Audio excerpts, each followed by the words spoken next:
So you've got the engine portion of the wiring harness laid in there. You're feeling pretty good about that? Yeah, I made a few connections along the way, and I just love the fact that everything is wired clearly. You can read it. It makes it so much easier when it comes to making all the connections you need. So that's the engine portion of the wiring harness, and this is the original wiring harness that was in the vehicle that we took off, and we send it over to the guys at hotwireauto.com. Now, what they do is their whole specialty is making things work that don't come together, right? You say, well, I've got this vehicle, and I want to run this engine in it. And that unique combination sometimes when it comes to wiring can be very complicated, and that is why they are in business, because you can send them this, and they're like, okay, we're going to put it all together and make it work. Yeah, and for us, it's also at the addition of the 4L80E transmission. So they give us all the connectors, all the sensors we needed to operate that transmission. Now, the thing is that they're so knowledgeable. They know stuff about these combinations that you don't, or Matt and I don't. Right. So specifically in this instance, they said, you know what?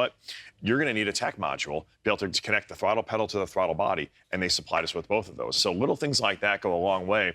It's a good thing that these guys understand it, and that is why the guys at hotwireauto.com are in business. You got people on Earth that are good at certain things. These guys are good at wiring, and we're glad to have them. It's all about having the wheelhouse, buddy. It is, and they also have dedicated phone support, which is good. So you can call them up and say, hey, I am lost, and they help you out. So all we have to do now is get this laid back in there, and like you said, it's just a matter of laying it out and kind of plug and play. Yep.